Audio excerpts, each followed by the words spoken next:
오늘은 2025년 12월의 첫 번째 주일이면서 대림절 두 번째 주일입니다.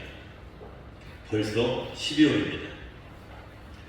올해도 지켜주신 하나님께 감사를 드리고 여기까지 올 수 있도록 인도하신 분도 하나님임을 믿습니다.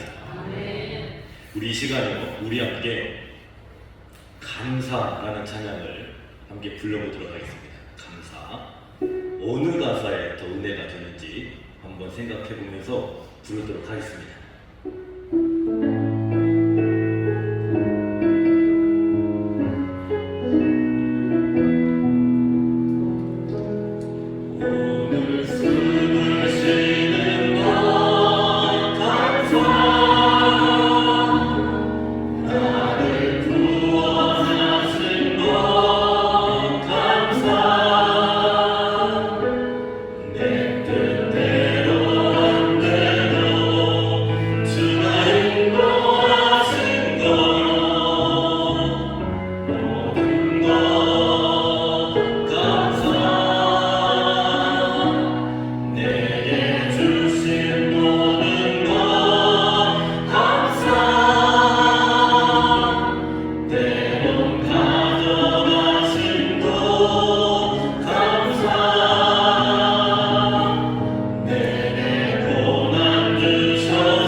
여러분 생각해 보세요. 우리가 감사의 찬양을 불렀는데 이 가사 중에 어느 가사에 더 은혜가 되신 것 같습니까? 오늘 권사님께서 신방하는 중에 이런 말씀을 하셨어요. 목사님, 감사 찬송이 너무 은혜롭습니다. 정말 여기까지 온 것이 감사 중에 감사입니다. 이렇게 고백해요. 여러분들은 어떻게 생각하십니까? 여기까지 온 것이 정말 감사 중에 감사입니까? 아멘. 저도 생각해 봅니다. 내가 여기까지 어떻게 올 수 있었을까? 내 힘으로 왔나? 내 노력으로 왔나? 아닙니다. 내 힘으로 왔다면 벌써 무너졌을 겁니다. 그 권사님도 고백합니다. 자신의 힘으로는 결코 여기까지 올 수 없었습니다. 지나온 세월 동안 겪었던 아픔과 고통을 생각해 볼 때 도저히 견뎌낼 수 없었던 일도 많았는데 여기까지 온 것이 기적 중에 기적입니다. 그러면서 제가 이렇게 말씀드렸어요. 그래요 권사님, 우리가 은혜 안에 사는 것이 가장 큰 능력입니다. 아멘입니까? 우리가 은혜 안에 사는 게 가장 큰 능력이에요. 지나온 세월 내가 어떻게 여기까지 왔나? 은혜가 능력이었음을 믿습니다. 말씀이 능력이었음을 믿습니다. 기도가 능력이었음을 믿습니다. 사랑하는 여러분, 은혜가 능력입니다. 예수님이 능력입니다. 이 능력이 우리를 여기까지 오게 하신 줄 믿습니다. 그래서 은혜 안에 사는 것이 중요합니다. 여러분, 오늘 우리가 은혜가 능력이고 예수님이 능력임을 고백한 것과 같이 똑같이 고백하는 사람이 있어요. 그는 바울입니다. 믿음 안에서 사는 바울도 우리와 똑같은 고백을 하고 있는 거예요. 그래서 오늘은 오늘 말씀을 통해 바울이 어떠한 믿음의 고백을 하는지 함께 살펴보도록 하겠습니다. 첫 번째 바울의 고백이 오늘 고린도서 10장 3절 말씀 같이 한번 읽어볼게요. 읽겠습니다. 시작. 우리가 육신으로 행하나 육신에 따라 싸우지 아니하노니. 아멘. 바울은 이렇게 고백합니다. 우리는 육신으로 살고 있는 사람입니다. 하지만 우리는 육신을 따라 살지 않습니다. 또한 육신에 따라 싸우지도 않습니다. 그러면 바울은 육신이 아니면 무엇을 따라 산다는 고백일까? 바울은 나는 예수님 따라 사는 사람입니다. 나는 나의 생각대로 살지 않고 예수님의 생각을 따라 사는 사람입니다. 나는 나의 결정대로 살지 않고 예수님의 결정 따라 사는 사람입니다. 나는 나의 감정대로 살지 않고 예수님의 감정 따라 사는 사람입니다. 라고 고백하는 거예요. 사랑하는 여러분, 물을게요. 여러분들은 지금까지 육신을 따라 살고 계십니까? 예수님 따라 살고 계십니까? 한번 생각해 보세요. 여러분들은 육신을 따라 살고 계십니까? 예수님 따라 살고 계십니까? 바울을 보면서 놀라운 사실을 발견하게 됩니다. 그것은 바울이 복음을 증거하다가 돌에 맞아 기절하고 죽을 뻔했어요. 그리고 막 감옥에도 들어가요. 주변에서 이렇게 말도 했을 거예요. 어이 바울, 이 정도 했으면 됐어. 그러다가 당신 죽네. 그만해. 더 이상 복음 증거하지 말라라는 거죠. 복음을 증거하다가 돌에 맞아 쓰러졌는데 또다시 돌에 맞았던 그곳을 찾아가 복음을 증거하는 바울입니다. 걸리면 어떻게 돼요? 이제는 죽는 거예요. 그래도 바울은 가는 거예요. 감옥에 들어갔을 때도 그 당시 감옥에 들어간다는 것은 그곳에서 죽어도 아무도 모르는 거예요. 두려움의 장소, 죽음의 공포가 가득한 곳이 감옥이죠. 그런데도 그곳에서 바울은 뭐예요? 찬송하고 기도하는 거예요. 여러분 생각해 보세요. 어떻게 이럴 수 있을까? 이게 정말 가능한 일일까? 여러분 어떻게 생각하십니까? 바울의 이런 모습이 정말 가능한 일입니까? 제가 신앙생활 하면서 느끼는 것은 이런 일은 가능한 일이에요. 제가 목회를 하면서 느끼는 것은 이 모든 일들은 가능한 일이에요. 어떻게 가능할까? 그 안에 예수로 충만하면 가능해요. 예수로 충만하면 가능해요. 바울이 예수로 가득 차 있으니 돌에 맞은 그 지역을 또다시 찾아가 성도들 오히려 위로합니다. 어이, 나는 괜찮으니 절대로 예수 떠나면 안 되네. 이 한마디 하려고 가는 거예요. 절대로 예수님 떠나면 안 됩니다. 이 한마디에 목숨을 거는 거예요. 왜냐하면 바울 안에 예수님으로 가득 차 있었기 때문에. 그가 예수로 가득 차니 캄캄한 감옥에서도 찬송하고 기도하는 거예요. 예수님은 나를 위해 죽으셨는데 그 은혜에 비하면 이거는 아무것도 아니지. 오히려 예수님을 위해 사니 나는 행복할 뿐입니다. 사랑들, 예수님으로 충만하면 됩니다. 은혜로 충만하면 됩니다. 충만하면 은혜 따라 살아가는 겁니다. 충만하면 예수님 따라 살아가는 겁니다. 충만하면 어떤 환경이든 뛰어넘습니다. 충만하면 육신으로 사는 것이 어떻게 보여요? 시시하게 보이는 거예요. 충만하면 어느 순간 육신에 따라 사는 것이 시시한 거예요. 그런데 내 안에 이 충만이 사라지고 소멸하는 순간 원망과 불평이 나오고 나도 모르게 육신 따라 살게 되는 겁니다. 저는 우리 소속교회가 우리 모든 성도들이 육신에 따라 살지 않고 예수로 충만하여 예수님 따라 살아가는 우리 모두가 되기를 축복합니다. 그러면 우리가 어떤 환경에서도 결코 무너지지 않는 거예요. 우리도 찬송하고 기도하는 거예요. 어려운 중에. 오히려 예수님이 나의 능력이 되고 은혜가 능력이 되어 그 모든 환경들을 이기며 살아가는 그리스도의 군사들이 되는 저는 성도들 되기를 축복합니다. 이것이 바울의 두 번째 고백과 같은 거예요. 우리 고린도서 10장 4절 또 한번 읽어볼게요. 읽겠습니다. 시작. 우리의 싸우는 무기는 육신에 속하는 것이 아니요 오직 어떠한 견고한 진도 무너뜨리는 하나님의 능력이다. 모든 이론을 무너뜨리며. 아멘. 바울의 두 번째 고백입니다. 나의 무기는 하나님의 능력이다.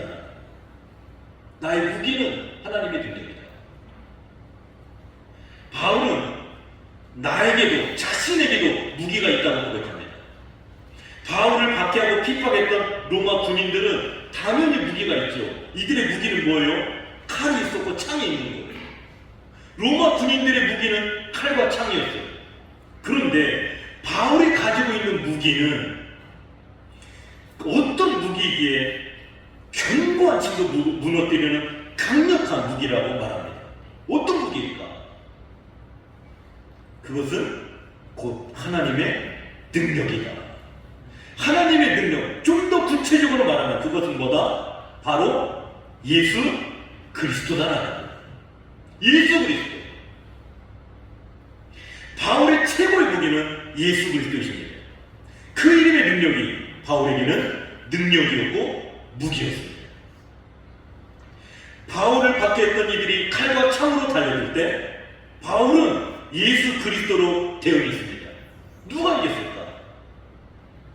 수많은 이론으로 복음을 방해할 때 바울은 예수 그리스도로 대응했습니다. 누가 이겼을까?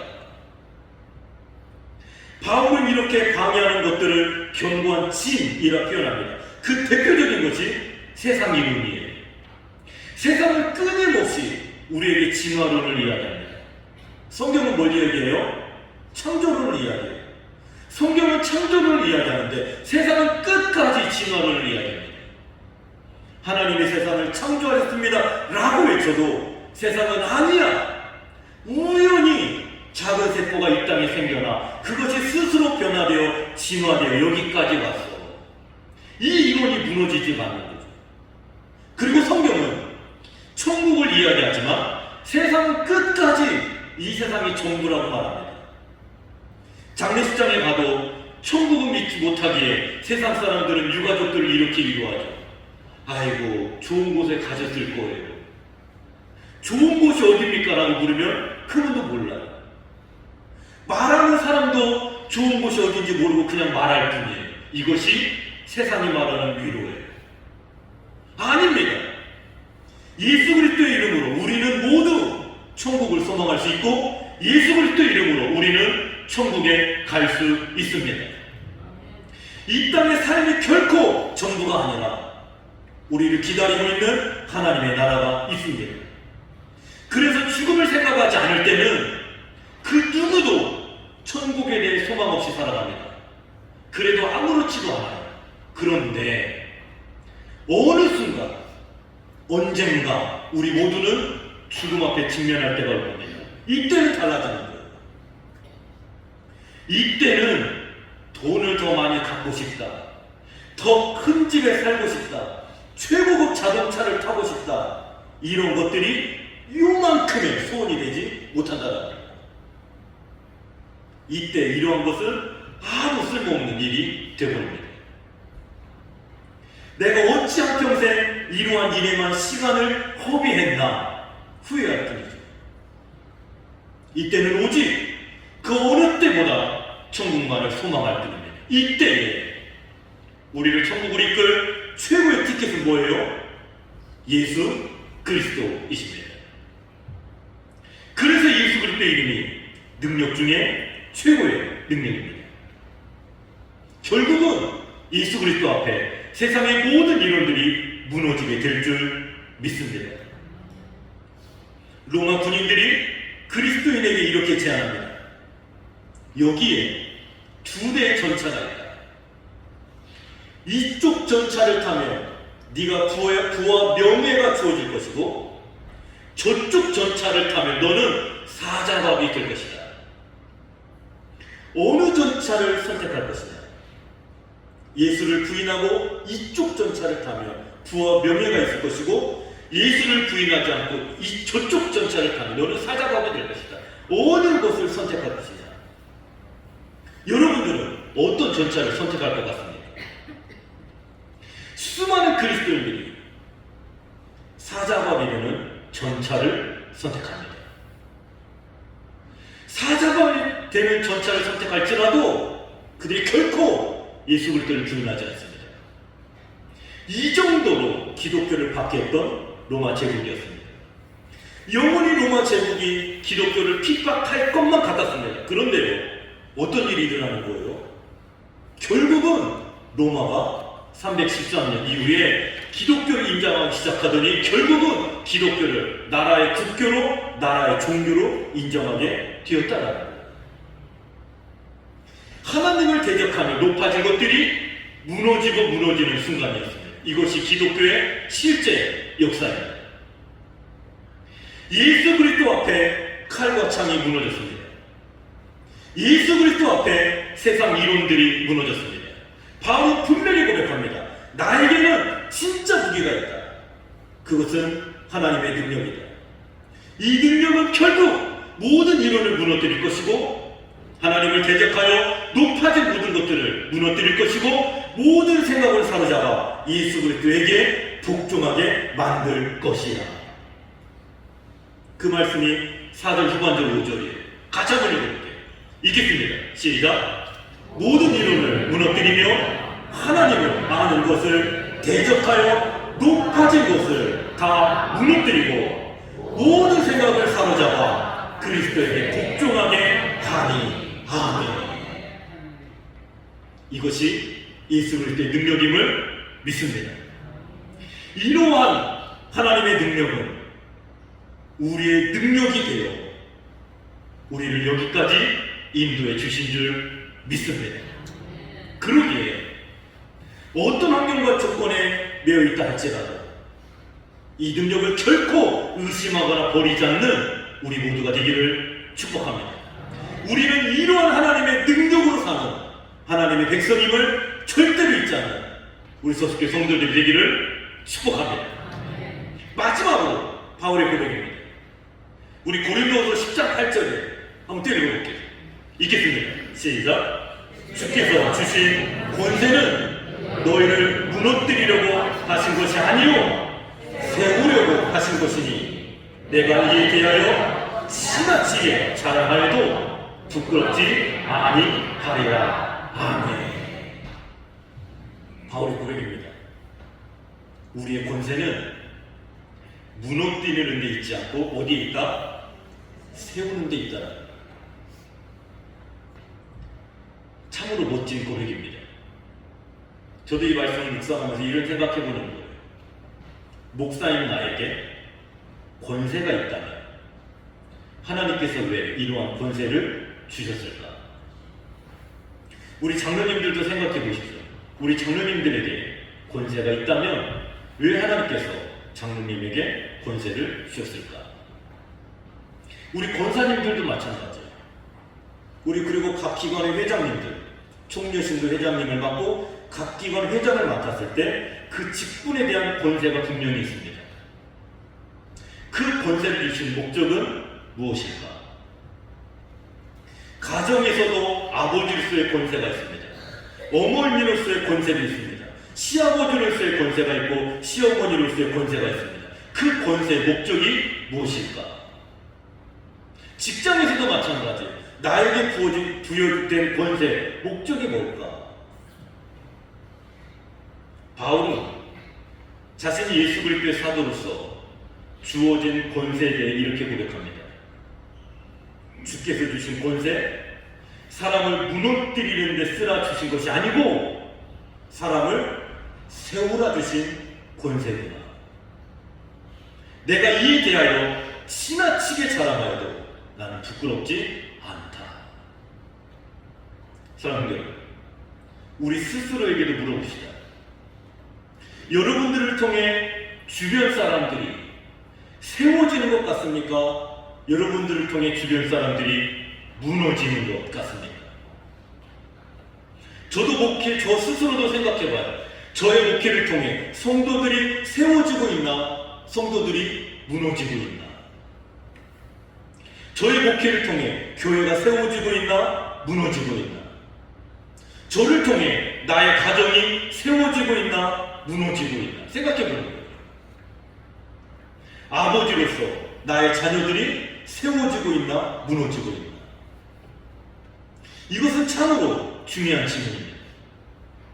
왜냐하면 하나님께서 주신 권세, 하나님의 목적대로 사용해야 하기 때문입니다.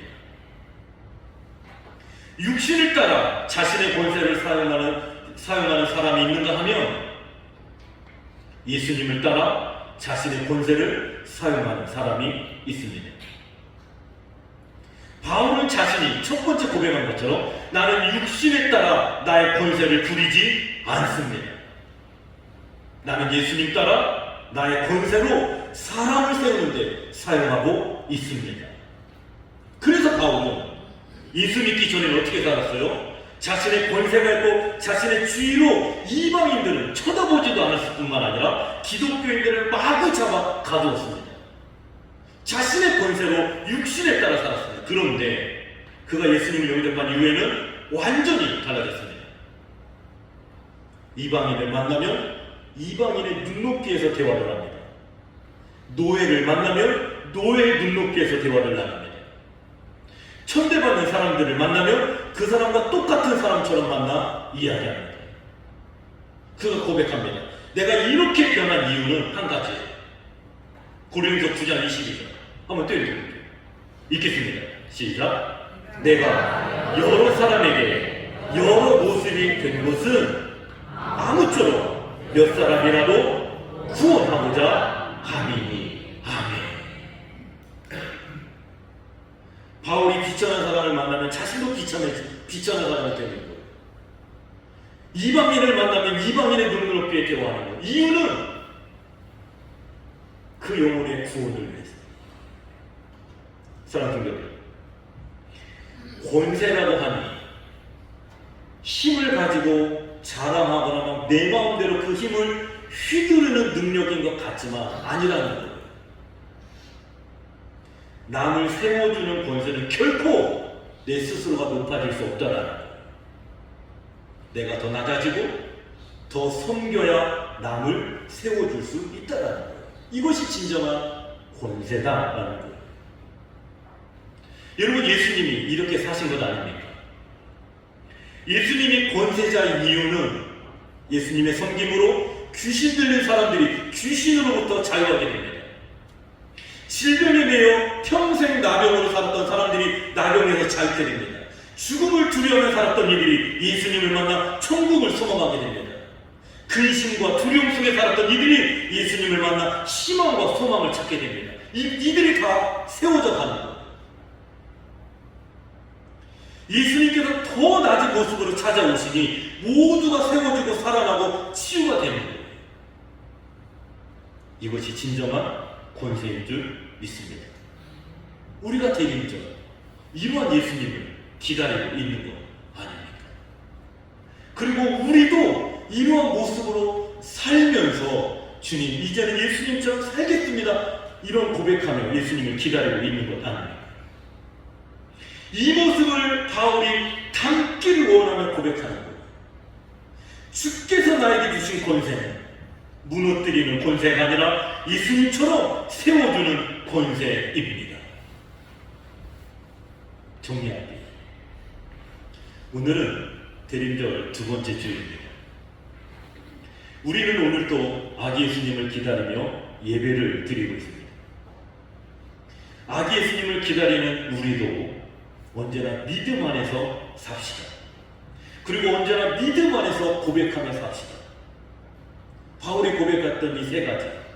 첫 번째, 육신으로 사나 육신에 따라 살지 않겠습니다 라는 고백이 전 우리 모두의 고백이 되기를 축복합니다. 우리의 무기는 더 이상 돈과 명예가 아닙니다. 우리의 무기는 오직 예수 그리스도이십니다. 주님께서 주신 권세로 많은 이들을 무너뜨리는 것이 아니라 세워주며 사는 저는 우리 모두가 되기를 축복합니다. 특별히 저는 여러분들을 통해 많은 이들이 힘을 얻고 위로를 얻고 세워지는 일들이 일어나는 전 이번 대림절이 되기를 축복합니다. 이 대림절을 보내면서 그래 나를 통해 교회를 세워야지, 그래 나를 통해 내 가정을 세워야지, 그래 나를 통해 내 자녀들을 세워야지, 오히려 무너졌던 것들이 다시금 이 대림절 우리 소속의 성도들을 통하여 다시금 세워지는 놀라운 대림절이 되길 주님의 이름으로 축복합니다. 기도하겠습니다.